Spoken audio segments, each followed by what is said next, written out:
गांव में हवा भारी हो गई थी। अंधेरा जैसे डर के साथ नीचे गिर रहा था। अमावस्या थी, अंधेरी रात।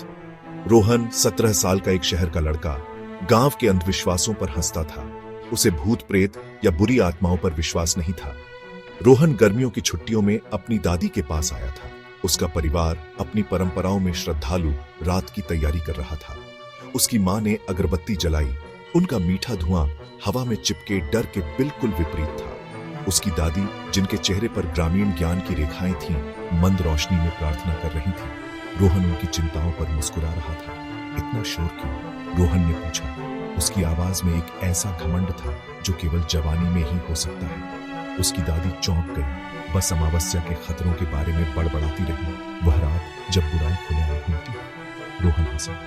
वह उन सभी को गलत साबित करेगा। वह रात खुले आसमान के नीचे छत पर बिताएगा, जहां कोई आत्मा उसे छू नहीं सकती।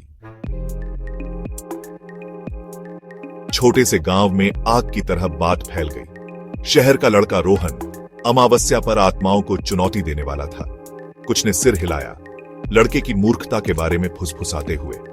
अन्य, उनके चेहरे एक भयानक आकर्षण के साथ उकेरे हुए, परिणामों के लिए सांस रोककर इंतजार कर रहे थे।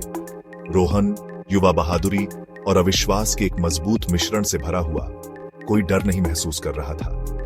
वह छत पर जाने वाली जर्जर लकड़ी की सीढ़ी चढ़ गया। उसका दिल अवज्ञा के रोमांच से धड़क रहा था।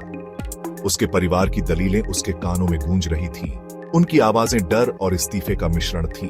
वह छत की खुरदरी ठंडी सतह पर लेट गया। उसके ऊपर रात के आकाश का विशाल विस्तार फैला हुआ था। तारे, जो आमतौर पर आश्चर्य का स्रोत होते हैं, आज रात एक भयानक द्वेष के साथ झपकते हुए प्रतीत हो रहे थे। गांव पर एक अजीब सी खामोशी छा गई थी, जो केवल दूर कुत्तों के भौंकने से टूट रही थी।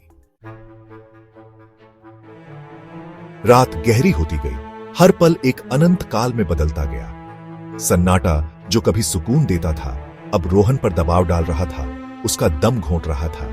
उसने अपनी गर्दन के पिछले हिस्से पर बेचैनी की चुभन महसूस की, एक ऐसा एहसास जिसे वह अनदेखा नहीं कर सका। एक धीमी गुर्राहट, कर्कश और अमानवीय सन्नाटे को तोड़ते हुए रोहन के दिल में डर का एक झटका भेज दिया। वह उठ बैठा। उसका दिल उसकी पसलियों से टकरा रहा था। दूर उसने एक आकृति को खेतों में लड़खड़ाते हुए देखा। उसकी हरकतें झटकेदार और अप्राकृतिक थीं। आकृति करीब आ रही थी। रोहन अब उसका सिलहूट देख सकता था, लंबा और कंकाल जैसा।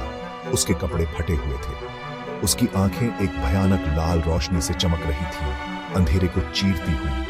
आतंक, ठंडा और भस्म करने वाला रोहन के दिल को जकड़ लिया। वह गलत था, बहुत गलत। कहानियां सच थीं। भाग 4, फुसफुसाहट और चेतावनी। रोहन अपने पैरों पर खड़ा हो गया। उसका दिमाग डर और पछतावे के बवंडर में था। वह चिल्लाना चाहता था, भागना चाहता था, लेकिन उसकी आवाज उसके गले में फंस गई थी। उसके अंग दहशत में जम गए थे। वह आकृति अब लगभग सीढ़ी के नीचे थी। उसकी गुर्राहट धीमी, खतरनाक हंसी में बदल रही थी। हवा ठंडी हो गई। सड़ांत की गंध रोहन के नथुनों में भर गई। अब वह फुसफुसाहट सुन सकता था, बेहोश और ठंडी, अपने चारों ओर। वे उसकी मूर्खता, उसके अनादर, उस कीमत के बारे में बात कर रहे थे जो उसे चुकानी थी। रोहन लड़खड़ा कर पीछे हट गया। उसका पैर छत के किनारे से टकरा गया। उसने खुद को गिरते हुए महसूस किया। फुसफुसाहट तेज होती गई और जोरदार। वह एक धमाके के साथ जमीन पर गिर पड़ा। उसकी सांस उससे छूट गई। वह वहीं पड़ा रहा। उसका शरीर दर्द से कराह रहा था। उसके चारों ओर फुसफुसाहट घूम रही थी, उसके डर का मजाक उड़ा रही थी।